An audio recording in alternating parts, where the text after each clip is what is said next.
بسم اللہ الرحمن الرحیم۔ رب ذوالجلال کے بابرکت نام سے شروع کرتا ہوں جو دلوں کے راز خوب جانتا ہے۔ میں تمام ناظرین کو روحیل وائس چینل میں دل کی گہرائیوں سے خوش آمدید کہتا ہوں۔ بلخ کی شہزادی۔ شاداب وادی حسین کوثر اور دلکش مناظر کے لیے بلخ کا سارا شہر سارے جہان میں عروس البلاد کے نام سے مشہور تھا۔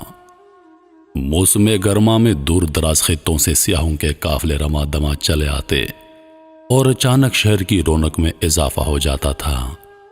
یہی جشن بہاراں کے دن تھے کہ خراسان کی طرف سے سیاحوں کا ایک کارواں اترا۔ اس قافلے میں ایک حسین نوجوان تھا۔ گردش ایام کا ستایا ہوا چہرہ ہزاروں دلکشی کے باوجود نہیں چھپتا تھا۔ پھٹے پرانے کپڑے، بکھرے بال، اداس آنکھیں۔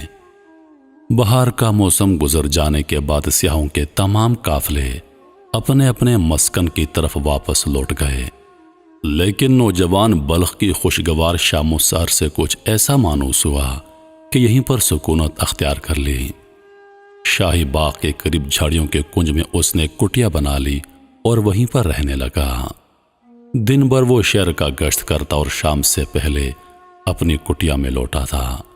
ایک مدت سے اس کی زندگی کا یہی معمول تھا۔ باغ کے شاہی ملازمین بھی ایک فقیر سمجھ کر کبھی اس کو کچھ نہ کہتے۔ ایک دن شام کا وقت تھا۔ سورج کی آخری کرنیں کوثر کی چوٹیوں پر جھلملا رہی تھیں۔ فقیر شہر کے گشت سے واپس لوٹ چکا تھا۔ نہ جانے کیوں آج اس کا دل بے حد اداس تھا۔ طبیعت بہلانے کے خیال سے باہر نکلا اور ٹہلتا ہوا باغ میں پہنچ گیا۔ کچھ ہی دور چلا تھا کہ ایک آواز کان میں آئی، کون اجنبی چلا آ رہا ہے؟ واپس لوٹ جاؤ، کیا تمہیں خبر نہیں ہے کہ آج سلطان بلخ کی شہزادی گشت کے لیے یہاں پر تشریف لائی ہے؟ جو ہی آواز کی طرف رخ پھیر کر دیکھا، ایک ہی جلوے نے دل کا کام تمام کر دیا۔ ایک شیشہ ٹوٹا، ایک بجلی چمکی اور ایک بے نوا فقیر کا خرمن ہستی آنے واحد میں جل کر راکھ ہو گیا۔ شہزادی کنیزوں کے جھرمٹ میں آگے بڑھی۔ تلواروں کی کاٹ فولاد کی ڈھالوں پر روکی جا سکتی ہے، لیکن چشم سحر تراز کا ایک ہی تیر نمے کش پوری ہستی کو گھائل کر دینے کے لیے کافی ہے۔ نظر کی چوٹ سے فقیر بالکل گھائل ہو چکا تھا۔ بڑی مشکل سے دل تھامے ہوئے اٹھا اور کٹیا میں آ کر بیٹھ گیا۔ دل کا شکیب تو رخصت ہو ہی چکا تھا۔ آنکھوں کی نیند بھی اڑ گئی۔ غم کی تپش میں ساری رات کٹی۔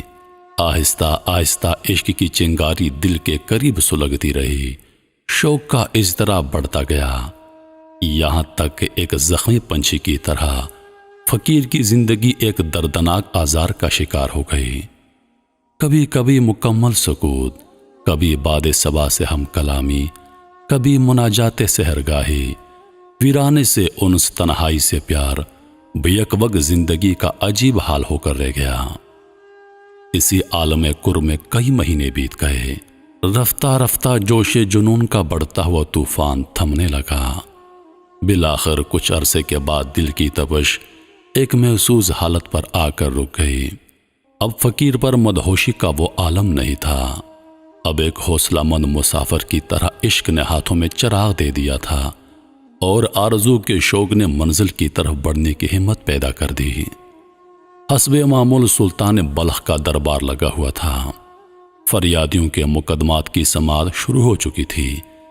اتنے میں ایک نقیب نے آ کر اطلاع دی، جہاں پناہ ایک فقیر آپ سے ملنا چاہتا ہے۔ غالباً وہ کوئی فریاد لے کر حاضر ہوا ہے۔ حکم صادر ہوا کہ اسے اندر بلا لیا جائے۔ چند ہی لمحے کے بعد فقیر دربار میں حاضر کیا گیا۔ ہونے والے مقدمے کی سماعت کا سلسلہ ختم ہو جانے کے بعد خطاب شاہی فقیر کی طرف متوجہ ہوا، تمہاری کیا فریاد ہے؟ فقیر نے جواب دیا، ایک ایسی درخواست لے کر حاضر ہوا ہوں جسے مجمع عام میں نہیں پیش کر سکتا۔ تنہائی کا موقع عنایت فرمایا جائے۔ دربار ختم ہونے کے بعد فقیر کو طلب کیا گیا۔ وزیر نے دریافت کیا، جہاں پناہ کے حضور میں تمہیں کیا کہنا ہے؟ جہاں پناہ کی شہزادی کے ساتھ نکاح کی درخواست لے کر حاضر ہوا ہوں۔ فقیر نے نہایت جرأت سے جواب دیا۔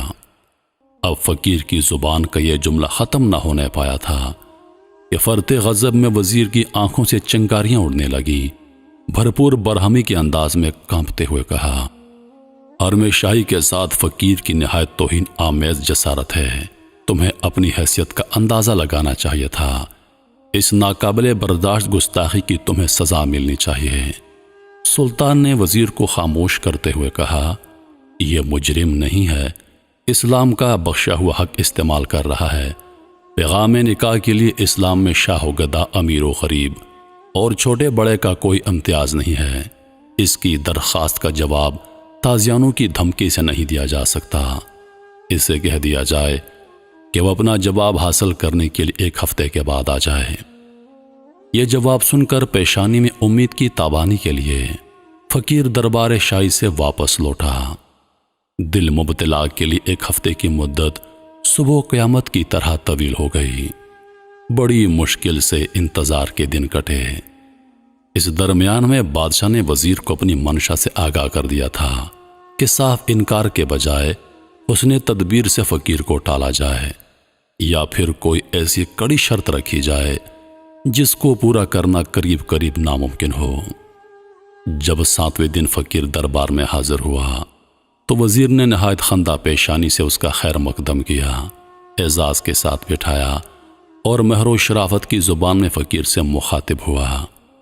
شہزادی کے لیے دنیا کے نامور اور عظیم لوگوں کی طرف سے بے شمار رشتے آ چکے ہیں۔ تمہارا پیغام بھی انہی میں شامل کر لیا گیا ہے۔ البتہ تم اگر ایک شرط پوری کر دو تو یقین دلاتا ہوں کہ تمہارا پیغام قبول کر لیا جائے گا۔ وزیر کا جواب سن کر اندھیرے میں ایک کرن پھوٹی اور فرط شوق سے فقیر کی آنکھیں چمک اٹھی۔ بے خودی کے عالم میں بول پڑا، فرمایا جائے میرے لائق کیا خدمت ہے؟ میں شرط پوری کرنے کے لیے اپنی متاع زندگی داؤ پر لگا دوں گا۔ وزیر نے کہا، شہزادی کی انگوٹھی کے لیے سیاہ رنگ کا ہیرا چاہیے، اس سے زیادہ اور کوئی شرط نہیں۔ اس شرط کی تکمیل اگرچہ ناممکن حد تک مشکل ہے، لیکن مجھے یقین ہے کہ میں اسے پورا کر دوں گا۔ سنا ہے کہ وہ ہیرا سیاہ رنگ کے پہاڑوں کی برفیلی چوٹی میں پیدا ہوتا ہے۔ خدا میری مدد کرے گا۔ رات بھیگ چکی تھی۔ سارا شہر سناٹے کے عالم میں محو خواب تھا۔ فقیر کی کٹیا سے کبھی کبھی سسکیوں کی آواز سنائی پڑتی۔ پیشانی زمین پر رکھے ہوئے اشکبار آنکھوں کے ساتھ وہ کہہ رہا تھا، اے دردمندوں کے چارہ ساز، سلگتا ہوا دل لے کر تیرے دربار میں حاضر ہوا ہوں۔ حسرت کی جلی ہوئی راکھ کو زندہ کر دے۔ اے مجبور بندوں کی آخری امیدگاہ، مشکلات کے اندھیرے میں قدم اٹھا رہا ہوں، اپنی رحمتوں کے سائے منزل مقصود تک پہنچا دے۔ اپنے حبیب کی شاداب تجلیوں کے صدقے میرے رستے ہوئے زخموں اور بھیگی ہوئی پلکوں پر رحم فرما دے۔ صبح ہوتے ہوتے اس کے آنسوں کا طوفان تھم گیا۔ سجدے سے سر اٹھایا تو پیشانی کے افق پر یقین کا اجالا چمک رہا تھا۔ شاید رحمت بندہ نواز کی کوئی غیر محسوس تجلی دل کے ویرانے میں اتر آئی تھی۔ ایک عزم لیے ہوئے فقیر اٹھا اور کاندھے پر تیشہ رکھ کر آبادی سے باہر نکل آیا۔ عالم و فیشت میں شبانہ روز چلتا رہا۔ اسے اپنی منزل خود نہیں معلوم تھی کہ دل کے غیبی سگنل پر قدم آگے بڑھ رہے تھے۔ خدا کی اس وسیع کائنات میں سیاہ رنگ کے ہیرے کا ایک چمکتا ہوا نگینہ مطلوب تھا۔ چلتے چلتے ایک دن کوہسار کی وادی میں شام ہو گئی۔ ہر طرف وحشتناک تاریکی اور بھیانک سناٹا چھایا ہوا تھا۔ جدھر نگاہ اٹھتی سربا فلک پہاڑوں کی دیواریں راستہ روکے کھڑی تھیں۔ حیرانی کے عالم میں ایک پتھر کی چٹان پر بیٹھ گیا۔ تھوڑی دیر بعد درندوں کی خوفناک آوازیں ہر طرف سے گونجنے لگیں۔ زندگی خطروں میں گر گئی، جان کے لالے پڑ گئے، لیکن خدا کی کارسازی پر اس کے دل کا مخفی اعتماد پہاڑ کی چٹان سے بھی زیادہ مضبوط تھا۔ کرشمہ غیب کے ایک تماشائی کی طرح وہ ساری رات جاگتا رہا۔ صبح کے وقت جو ہی آنکھ لگی، کسی نے شانہ پکڑ کر ہلایا، آنکھ کھل گئی۔ ایک بوڑھا آدمی سامنے کھڑا کہہ رہا تھا، جس راستے سے تم یہاں پر پہنچے ہو اس کے دھانے پر کالے پہاڑ کی برفیلی چوٹی سے ایک بہت بڑی چٹان ٹوٹ کر گری ہے۔ یہ سونے کا وقت نہیں ہے اور کاٹ کر اپنے نکلنے کا راستہ بنا لو، ورنہ آج شام تک یہ ساری وادی برف کے سیلاب میں ڈوب جائے گی۔ فقیر گھبرا کے اٹھا۔ جیسے ہی وادی کے دھانے پر پہنچا دیکھا برف کی بہت بڑی چٹان راستے میں حائل ہو گئی ہے۔ سارا دن تیشا چلاتا رہا، دن بھر کی لگاتار محنت کے باوجود گزرنے کے لائق راستہ نہ بن سکا۔ سورج ڈوب رہا تھا۔ فقیر نے پوری طاقت کے ساتھ تیشا چلایا۔ بھرپور وار سے چٹان کا بہت بڑا حصہ ٹوٹ کر بکھر گیا۔ جمی ہوئی چٹان کے اندر سیاہ رنگ کا ایک تابیدار نگینہ چمک رہا تھا۔ فقیر نے حیرت کے ساتھ اسے کھود کر نکالا۔ ہتھیلی پر رکھتے ہی ایک کرن پھوٹی اور آنکھیں خیر ہو کر رہ گئیں۔ فقیر کا دل جھوم اٹھا۔ نامعلوم طور پر اسے یقین ہو گیا کہ یہی وہ سیاہ رنگ کا ہیرا ہے جسے گہرے مقصود کے لیے شرط قرار دیا گیا ہے۔ ایک حیرت انگیز خوشی کے عالم میں وہ بلخ کی طرف چل پڑا۔ کئی دن کے سفر کے بعد وہ بلخ پہنچ گیا۔ دوسرے روز شاہی دربار میں فاتحانہ شان کے ساتھ داخل ہوا۔ وزیر نے دیکھتے ہی ایک برہمی کے انداز میں کہا، تم پھر آ گئے، حالانکہ اس دن تم سے آخری بات کہہ دی تھی۔ شریف لوگوں کا یہ شیوا نہیں تھا۔ برہم ہونے کی ضرورت نہیں، میں شرط پوری کر کے آیا ہوں۔ یہ کہتے ہوئے سیاہ رنگ کا چمکتا ہوا ہیرا بادشاہ کے سامنے رکھ دیا۔ پہلی بار دنیا کا ایک بے مثل ہیرا دیکھ کر سارا دربار دنگ رہ گیا۔ بادشاہ بھی حیرت میں ڈوب گیا۔ وعدے کے مطابق فقیر نے اپنے حق کا مطالبہ کیا۔ اسے یقین تھا کہ شاید مقصود سے ہمکنار ہونے کی گھڑی قریب آ گئی ہے کہ پھر وزیر نے اسے تسلی دیتے ہوئے کہا، اس میں شک نہیں کہ تم نے طلب صادق کا حق ادا کیا ہے، لیکن ایک آخری شرط رہ گئی ہے، اسے بھی پورا کر دو تو تمہاری درخواست قطعاً منظور کر لی جائے گی۔ یقین کرو، تمہارے جذبہ صادق کی آخری آزمائش ہے، بالکل آخری۔ توقع کے خلاف وزیر کا یہ جواب سن کر فقیر کے تصورات کی دنیا بکھر گئی۔ یکایک دل کی ساری امنگوں کا خون ہو گیا، لیکن وہ عشق ہی کیا جس میں ناکامیوں کی چوٹ نہ لگے۔ ہمت ہارنا راہ الفت کے مسافر کا شیوا نہیں ہوتا۔ پھر اس نے ٹوٹی ہوئی امیدوں کو سمیٹا اور وزیر سے دریافت کیا، اچھا وہ آخری شرط کیا ہے؟ وزیر نے جواب دیا، شہزادی کے کان کے آویزوں کے لیے 2 بڑے بڑے سفید موتی مطلوب ہیں جو رنگت و تابش میں ساری دنیا کے لیے بے مثال ہوں۔ فقیر آج دوسری بار گھائل ضرور ہوا تھا، لیکن اس کے باوجود مایوس نہ تھا۔ پھر آج کی رات پیشانیوں کی خلش اور مناجات کی گریہ وزاری میں کٹی۔ صبح ہوئی تو خدا کا نام لے کر اٹھا اور جنون عشق کی آخری مہم پر روانہ ہو گیا۔ لگاتار کئی دن کے چلنے کے بعد ایک سمندر کے کنارے پہنچ کر دم لیا۔ عشق کی فلک پیما ہمت بھی کیا قیامت ہوتی ہے۔ اپنے تائیں آج اس نے طے کر لیا تھا کہ وہ سمندر کو اپنے ہاتھوں سے خشک کرے گا اور چمکنے والے موتیوں کا سراغ لگا لے گا۔ اس یقین کے جذبہ میں دونوں ہاتھوں سے اس نے سمندر کا پانی پھینکنا شروع کر دیا۔ اسی عالم جنون میں کئی دن گزر گئے۔ پلٹ کر دیکھا تو پہاڑوں کی طرح سر اٹھائی موجوں کا وہی عالم شباب تھا، لیکن قربان جائیے عقید عشق کی حیرت گری کے کتنی کھلی ہوئی ناکامی کے باوجود سمندر پر فتح پانے کا عزم ذرا برابر متزلزل نہیں ہوا تھا۔ کئی دن کی مسلسل محنت سے اس کے بازو شل ہو چکے تھے۔ سمندر کے بجائے جگر کا خون جلتے جلتے خشک ہو چلا تھا۔ اتنے عرصے کے بعد آج پہلی دفعہ اس نے ڈبڈباتی ہوئی آنکھوں سے آسمان کی طرف دیکھا۔ نہ جانے چشم امید کی وہ کون سی ادا تھی کہ اچانک غیرت کا سمندر ابل پڑا۔ نظر جھپکی تو موجوں کا ایک ریلا جگمگاتے ہوئے موتیوں کا ڈھیر کنارے پر ڈال کر واپس جا رہا تھا۔ پرتے مسرت سے فقیر کی روشن پیشانی سجدہ شرک کے اضطراب میں بوجھل ہو گئی۔ آج کامیابی سے زیادہ شان رحمت کی چاراگری پر وہ نازاں تھا۔ اب مجاز حقیقت کی طرف پڑھنے کا اسے سراغ مل چکا تھا۔ سجدہ شکر کی لذتوں سے شاد کام ہونے کے بعد موتیوں کا ڈھیر دامن میں رکھ لیا اور فتح مندی کے سرور میں جھومتا ہوا بلخ کی طرف چل پڑا۔ آج وہ قدموں کے بل پر نہیں دوڑ رہا تھا، ہوا کے دوش پر چل رہا تھا۔ بلخ پہنچ کر سیدھا شاہی محل میں داخل ہوا۔ بھرے دربار میں بادشاہ کے پایہ تخت کے سامنے دامن کے سارے موتی بکھیر دیے۔ تڑپتی آنکھوں کی جگمگاہٹ سے دیکھنے والوں کی چکا چوند ہو گئی۔ حیرت سے سارے درباریوں پر سکتے کا عالم طاری تھا۔ اب وہ ساری شرطیں پوری کر چکا تھا اور نہایت بےتابی کے ساتھ مزدہ جان فراں کا انتظار کر رہا تھا کہ وزیر نے پھر اس کے جذبہ شوق کے ساتھ مذاق کیا، پھر اس کی شاداب امیدوں کا خون بہایا۔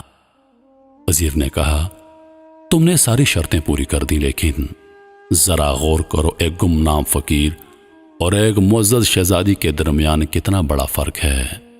اس لیے بہتر ہے کہ تم اپنے جنون سے دستبردار ہو جاؤ۔ شاہی خاندان کے اعزاز کو صدمہ پہنچا کر تم کبھی سرخرو نہیں ہو سکو گے۔ وزیر کا یہ جواب ایک تیر کی طرح فقیر کے سینے میں پیوست ہو گیا۔ دل کا وہ آبگینہ جو مایوسیوں کی زد سے بچا بچا کر رکھا تھا، اچانک چھن سے ٹوٹ گیا۔ پہاڑوں اور سمندروں کا فاتح آج کامیابی کی منزل کے قریب پہنچ کر شکست کھا چکا تھا۔ یک بیک شاہی محل میں شور برپا ہوا۔ بدحواسی کے عالم میں ایک کنیز نے آ کر خبر دی کہ اچانک شہزادی بے ہوش ہو چکی ہے، نبض ٹھنڈی ہو رہی ہے اور آنکھیں پتھرا گئی ہیں۔ سارے محل میں کوہرام مچا ہوا ہے۔ بادشاہ کے پہنچتے پہنچتے شہزادی کی زندگی کا چراغ گل ہو چکا تھا۔ اس حادثے پر ہر طرف صف ماتم بچھ گئی۔ سارا دربار سوگ میں ڈوب گیا۔ شدت غم سے بادشاہ پاگل ہو گیا۔ اس خبر سے سارے شہر میں ایک سکتے کا عالم طاری ہو گیا۔ فقیر کے پہلو میں حسرتوں کی ایک لاش جو پہلے ہی موجود تھی، اب امیدوں کی آخری لاش بھی اسے اٹھانی پڑی۔ اس قیامت خیز واقعے پر مملکت کا ہر شخص سوگوار اور آبدیدہ تھا، لیکن حیرت یہ تھی کہ فقیر کے چہرے سے اضطراب کی کوئی علامت نہیں ظاہر ہو رہی تھی۔ جب تک شہزادی کی تجہیز و تکفین کا سامان ہوتا رہا، فقیر سر جھکائے ساکت اور خاموش بیٹھا رہا۔ جب جنازہ شاہی محل سے روانہ ہوا تو ہمراہ چلنے والوں میں یہ بھی شامل ہو گیا۔ شہر کے سب سے وسیع میدان میں لاکھوں کے ہجوم میں نماز جنازہ کی ادائیگی کی گئی اور شام ہوتے ہوتے شاہی قبرستان میں شہزادی کو سپرد خاک کر دیا گیا۔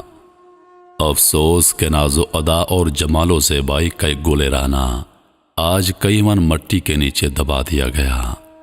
یہ تنہا ایک شہزادی کی موت نہیں تھی، ساتھ ساتھ بے شمار امیدوں کی موت ہو گئی۔ رات کی زلف و سیاہ کمر سے نیچے ڈھل چکی تھی۔ سارا شہر سوگوار اداسیوں میں ڈوبا ہوا تھا۔ تنہا ایک فقیر اپنی کٹیا میں جاگ رہا تھا کہ یک بیک سناٹے کی بھرپور خاموشی میں تیشا لیے ہوئے اٹھا اور سیدھا شاہی محل کے قبرستان میں داخل ہو گیا۔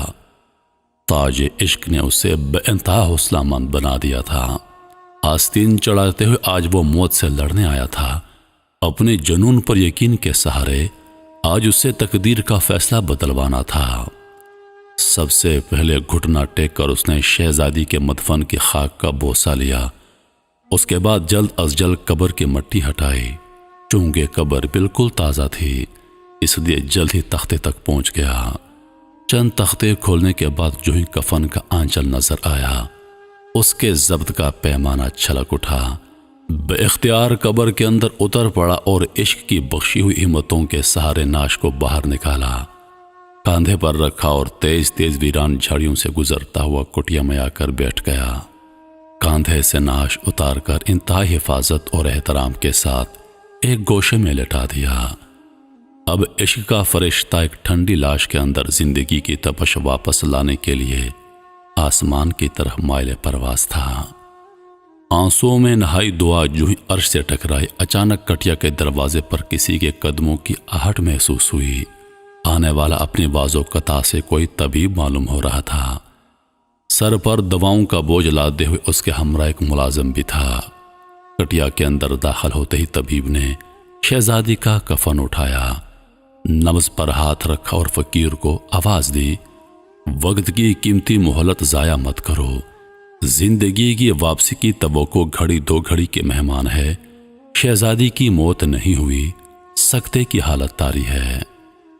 زنبیل سے دوا کی ایک شیشی نکال کر فقیر کو دیتے ہوئے کہا، نہایت تیزی کے ساتھ شہزادی کے تلووں پر اس کی مالش کر دو۔ اب فقیر کی پر امید نگاہوں کا عالم قابل دید تھا۔ ادھر اس نے دواؤں کی مالش شروع کر دی، ادھر طبیب کی نگاہیں شہزادی کے چہرے پر جم گئیں۔ چند لمحے بعد اچانک شہزادی کے جسم میں ایک حرکت پیدا ہوئی۔ فقیر یہ کرشمہ حیرت دیکھ کر خوشی سے پاگل ہو گیا۔ طبیب نے پھر ایک سیال دوا کی شیشی اٹھائی اور شہزادی کی ناک میں اس کے چند قطرے ٹپکائے۔ فوراً شہزادی کو ایک چھینک آئی اور شہزادی نے آنکھیں کھول دیں۔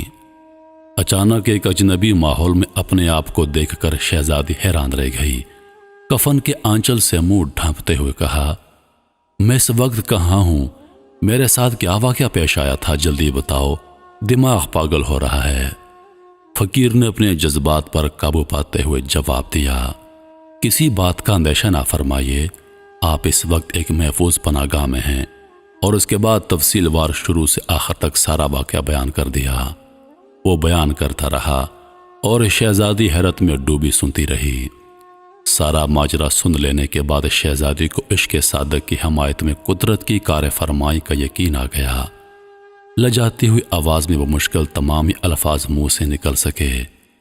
پردہ غیب کی چارہ گری جس خواب کی پشت پناہی کر رہی ہے، اب اسے شرمندہ تعبیر ہونے سے کوئی نہیں روک سکتا۔ طبیب نے مداخلت کرتے ہوئے کہا، تو پھر کیا دیر ہے؟ میرے خیال میں ایک لمحے کے لیے بھی ماحول کا غیر محرم رہنا مناسب نہیں معلوم ہوتا۔ یہ کہتے طبیب نے فقیر کو سامنے بٹھایا اور اپنے ساتھ ملازم کو شاہد بنا کر ایجاب و قبول کی رسم ادا کر دی اور ایک فرشتہ غیب کی طرح دعا مانگتا ہوا نگاہوں سے اوجھل ہو گیا۔ آج فقیر کی فاتحانہ مسرتوں کا اندازہ لگانا مشکل تھا۔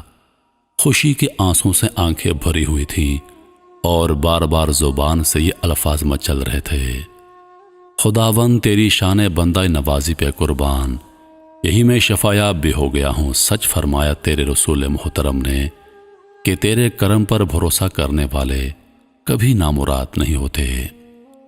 فقیر کی زندگی کا آج نیا دور شروع ہو چکا تھا۔ رفتہ رفتہ خوشحالی کے دن سنورنے لگے، مستقبل کا چہرہ نکھرنے لگا۔ شریک غم ساتھی کی طرح شہزادی نے فقیر کے ساتھ اپنی رفاقت کا حق ادا کر دیا۔ نہایت خندہ پیشانی کے ساتھ شاہی زندگی غربت و افلاس کے سانچے میں ڈھل گئی۔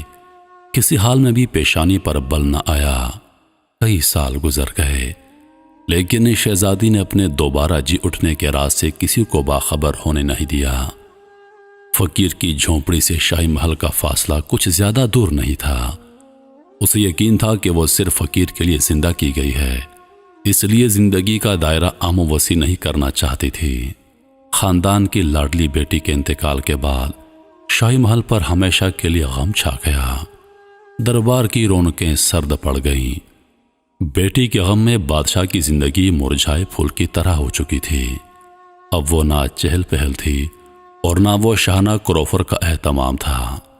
طبیعت سادگی کی طرف مائل ہو گئی۔ دینی مشاغل سے دلچسپیاں بڑھنے لگیں، مسجدوں کی تعمیر اور مدرسوں کا قیام کرنے لگا۔ ہفتے کا ایک دن تعلیمی اور فلاحی اداروں کا معائنہ کرنے کے لیے مخصوص تھا۔ آج ایک مکتب کی سالانہ تقریب تھی۔ تمام بچے صاف ستھرے لباس میں بادشاہ کے خیر و مقدم کے لیے کھڑے تھے۔ جو ہی بادشاہ کی سواری آئی، تمام بچوں نے جھک کر سلام کیا۔ ناگہاں بادشاہ کی نظر ایک 4 سالہ بچے پر پڑی اور دل اس کی طرف کھنچنے لگا۔ بار بار اسے دیکھنے کی خواہش مچلنے لگی۔ بالآخر اسے پاس بلا کر بٹھا لیا اور مولم سے دریافت کیا، اتنا خوبصورت بچہ، اتنا دلکش چہرہ میری نظر سے پہلی بار گزرا ہے۔ یہ کسی ارجمند باپ کے چمن کا پھول ہے۔ مولم نے جواب دیا، بادشاہ سلامت، اسے مدرسے میں داخل ہوئے چند دن ہوئے ہیں۔ اس کا باپ اسے لے کر آیا تھا، جو ظاہری طور پر مسکین آدمی معلوم ہوتا تھا۔ بادشاہ حیران تھا، ایسا روشن تابندہ بچہ کیوں کر پیدا ہو گیا؟ چلتے وقت مولم کو ہدایت کر گیا کہ اس کے باپ کو بچے کے ہمراہ دربار میں حاضر کیا جائے۔ شام کو معلم نے بادشاہ کا حکم فقیر کو پہنچاتے ہوئے تاکید کی کہ وہ اپنے بچے کو لے کر دربار میں فوراً حاضر ہو جائے۔ فقیر نے جب شہزادی سے اس کا تذکرہ کیا تو یکایک اس کے چہرے کا رنگ بدل گیا۔ رہ رہ کر اسے محسوس ہونے لگا کہ شاید مشیت الہی ایک سربستہ راز کو بے نقاب کر دینا چاہتی ہے۔ حاکم کا حکم تھا، دوسرے دن بچے کو بنا سوار کر باپ کے ہمراہ کر دیا۔ پیدائشی حسن کی رونق کیا کم تھی کہ اب ظاہری آرائش نے اسے نگار خانہ قدرت کا شاہکار بنا دیا۔ بچے کو ہمراہ لے کر جب فقیر اپنا بھیس بدل کر دربار میں حاضر ہوا تو بیک وقت سینکڑوں نگاہیں بچے کی طرف گئیں۔ چہرہ جمال کی تابندی اور جلوہ خداداد کی دلکشی دیکھ کر ہر شخص دم بخود رہ گیا۔ بادشاہ کے جذبہ شوق کا عجیب حال تھا۔ تختے شاہی سے اٹھ کر بچے کو گود میں بٹھا لیا۔ نامعلوم طور پر دل کی کشش تیز ہو گئی، رگوں کا خون جوش مارنے لگا۔ دربار کو منتظر چھوڑ کر آج پہلی بار بادشاہ رام سرا میں داخل ہوا۔ ملکہ دوڑی ہوئی خدمت میں حاضر ہوئی۔ ہمراہ ایک مانوس شکل و صورت کا بچہ دیکھ کر ملکہ حیرت میں پڑ گئی، بار بار اسے دیکھ رہی تھی۔ بے ساختہ بول اٹھی، ذرا غور سے دیکھیے، اس کی پیشانی اور ہونٹ ہو مرحوم شہزادی کی طرح ہیں۔ جیسے بھی ممکن ہو یہ بچہ مجھے دلا دیا جائے۔ بادشاہ نے جواب دیا، ویسے میں نے بھی معلوم کیا ہے یہ ایک فقیر کا بچہ ہے، لیکن کوئی اپنے بچے کو بخوشی کسی کے حوالے نہیں کر سکتا، اور کسی کی گود کا کھلونا جبرن چھین لینا انسانی مروت کے خلاف ہے۔ ملکہ نے درمیان میں مداخلت کرتے ہوئے کہا، میں ممتا کی ماری خود ہی گوارا نہیں کرتی کہ کسی کے دل کا ٹکڑا زبردستی اسے علیحدہ کر دیا جائے، لیکن ایسا کرنے میں کیا حرج ہے؟ اس کے والدین کو بھی رہائش کا اہتمام کر دیا جائے۔ ایک فقیر گھرانے کی معراج اس سے زیادہ اور کیا ہو سکتی ہے؟ بادشاہ نے ملکہ کو سراہتے ہوئے کہا، تمہاری یہ رائے بالکل درست ہے۔ محل سرائے سے واپس آنے کے بعد بادشاہ نے فقیر کو مخاطب کرتے ہوئے کہا، ملکہ تمہارے بچے کو اپنے پاس رکھنا چاہتی ہے، کیا تم اس کی اجازت دو گے؟ فقیر نے جواب دیا، ملکہ کی خوشنودی کے خیال سے میں کسی طرح گوارا بھی کر لوں تو اس کی ماں کبھی برداشت نہ کر سکے گی، وہ غریب بے موت مر جائے گی۔ جہاں پناہ بادشاہ نے تسلی آمیز لہجے میں کہا، میں بچے کو ماں سے علیحدہ کرنا نہیں چاہتا، لیکن اگر محل کے گوشے میں تم لوگوں کی رہائش کا اہتمام کر دیا جائے تو کیا حرج ہے؟ بچہ بھی اپنے ماں سے علیحدہ نہ ہوگا اور ملکہ بھی اپنا جی بہلاتی رہے گی۔ فقیر نے کہا، میں واضح طور پر نہیں کہہ سکتا کہ کیا میری بیوی اس بات کو تسلیم کرے گی، کیونکہ مسکینوں کے لیے شاہی محل کبھی راس نہیں آتے۔ بادشاہ نے بھی فیصلہ کن انداز میں کہا، تم اس کی فکر نہ کرو، ملکہ تمہاری اہلیہ کو جیسے بھی ہو راضی کر لیں گی۔ محل کے عقبی دروازے کے اندر شاہی بیگمات کی مخصوص پالکی رکھی جاتی تھی۔ شاید آج ملکہ کہیں جانے والی تھی۔ خواصوں کے جھرمٹ میں آ کر ملکہ بیٹھ گئی اور شاہانہ کروفر کے ساتھ پالکی آگے بڑھی۔ راستے کی پیشوائی کرنے والا خواجہ سراؤں کا ایک دستہ آگے آگے چل رہا تھا۔ دریافت کرنے پر معلوم پڑا کہ ملکہ کسی فقیر کی جھونپڑی میں جا رہی ہے۔ اس خبر کو جس نے سنا وہ حیرت میں ڈوب گیا۔ پالکی شاہی باغ کے قریب پہنچ چکی تھی۔ فقیر کی جھونپڑی تک جانے والا راستہ نہایت پرپیچ تھا۔ ایک خواجہ سرا نے آگے بڑھ کر فقیر کو آواز دی۔ فقیر اپنی جھونپڑی سے گھبرایا ہوا باہر نکلا۔ آج پہلی مرتبہ دروازے پر ایک پالکی دیکھ کر اسے حیرت ہو گئی۔ خواجہ سرا نے فقیر کو مطلع کیا کہ پالکی میں ملکہ تشریف لائی ہیں، وہ تمہاری اہلیہ سے ملنا چاہتی ہیں، جلدی باہر آؤ۔ یہ خبر سن کر فقیر کا دل دھک سا ہو گیا۔ بدحواسی کے عالم میں شہزادی کو اطلاع دی، سالہ سال مخفی راز آج بے نقاب ہونا چاہتا ہے، اب چھپنے کی کوئی گنجائش نہیں ہے۔ عقل معاف ہو گئی، خون سوکھ گیا، دل کی دھڑکن تیز ہو گئی۔ اس عالم میں شہزادی دم بخود کھڑی تھی کہ ملکہ جھونپڑی کے اندر داخل ہو گئی۔ پہلی نظر پڑتے ہی آنکھ جھپک گئی، دوبارہ کھلی تو سکتے کا عالم طاری ہو گیا۔ تھوڑی دیر کے بعد منہ سے چیخ نکلی شہزادی، فوراً دوسری چیخ بلند ہوئی۔ نظر کا مشاہدہ دل مان گیا تھا لیکن دماغ انکار کر رہا تھا۔ دفنائی ہوئی بیٹی کیوں کر زندہ ہو سکتی ہے؟ مرنے کے بعد آج تک کون واپس لوٹا ہے؟ ایک ناممکن بات کبھی واقع نہیں ہو سکتی۔ یہ صرف نظر کا دھوکہ ہے، بیداری کا خواب ہے، یقیناً آنکھ کا کھلا فریب ہے۔ پھر ملکہ نے پاگلوں کی طرح آنکھیں پھاڑ پھاڑ کر دیکھنا شروع کر دیا۔ پھر چیخیں بلند ہوئیں، کیا واقعی شہزادی ہو؟ میری لختی جگر ہو، میری آنکھوں کی روشنی؟ ہائے آج میری نگاہوں کو کیا ہو گیا ہے؟ سچ بتاؤ تم کون ہو؟ شہزادی نے بھرائی ہوئی آواز میں کہا، یقین کیجئے میں سچ مچ آپ کی شہزادی ہوں۔ میں آپ کی وہی بدنصیب بیٹی ہوں جسے مردہ سمجھ کر دفنا دیا گیا تھا۔ کرشمہ قدرت سے میں دوبارہ جی اٹھی ہوں۔ حیرت نہ کیجئے، عشق کی غیبی توانائی مجھے عالم برزخ سے یہاں تک کھینچ لائی ہے۔ میں صرف ایک سچے اللہ والے فقیر کے لیے زندہ کی گئی ہوں۔ شاہی محل کے لیے میں آج بھی مردہ ہوں۔ مرتے وقت میرا یہ جملہ آپ کو یاد ہوگا۔ کہیں پاس ہی سے شیشہ ٹوٹنے کی آواز کان میں آئی ہے۔ سن لیجئے کہ مجھے مدفن کی خاک سے اٹھا کر وہ ٹوٹا ہوا شیشہ پھر سے جوڑ دیا گیا ہے۔ اس کے بعد شہزادی نے تفصیل کے ساتھ تمام کہانی سنا دی۔ دل تو پہلے ہی مومن تھا، اب دماغ نے بھی اس واقعے کو قبول کر لیا۔ اب بات جھونپڑی سے باہر نکل چکی تھی۔ بجلی کی طرح سارے شہر میں یہ خبر پھیل گئی کہ 4 سال مری ہوئی شہزادی اچانک جی اٹھی ہے۔ بادشاہ نے سنا تو فرتے خوشی میں پاگل ہو گیا۔ آگے پیچھے سارا شہر فقیر کی جھونپڑی کی طرف چل پڑا۔ نہایت شان کے ساتھ فقیر اور شہزادی کا جلوس نکالا گیا۔ ان کو شاہی محل کی طرف روانہ کر دیا گیا۔ قلعہ مولا کے دروازے پر خیر مقدم کے لیے اراکین مملکت ہاتھ باندھے کھڑے تھے۔ سمندر کی بیتاب موجوں کی طرح بادشاہ کے جذبات میں تلاطم برپا تھا۔ جو ہی قلعہ مولا کے سامنے فقیر کی سواری پہنچی، نعروں سے فضا گونج اٹھی۔ بادشاہ نے آگے بڑھ کر فقیر کو گلے سے لگا لیا۔ سارے محل میں خوشی کی لہر دوڑ گئی، لیکن فقیر ایک رکت انگیز تصور میں ڈوبا ہوا تھا۔ اسے بار بار یاد آ رہا تھا کہ فقیر کا خیر مقدم کرنے کے لیے اس وقت جہاں بادشاہ کھڑا ہے، اسی جگہ ایک دن فقیر کھڑا تھا اور انتہائی سادگی کے ساتھ بازیابی کی اجازت مانگ رہا تھا۔ نہایت اعزاز و توقیر کے ساتھ فقیر کو شاہی محل میں اتارا گیا۔ اب وہ فقیر نہیں تھا، سلطنت کی آنکھوں کا تارا تھا، بادشاہ کا ولی عہد تھا، بلخ کا فرما رواں تھا، لیکن نہیں، وہ اب بھی فقیر تھا۔ ایسا فقیر جس کے آگے بادشاہوں کا جلال سرنگوں تھا، تخت و تاج کا سب سے بڑا اعزاز قدم کی ٹھوکر پر تھا۔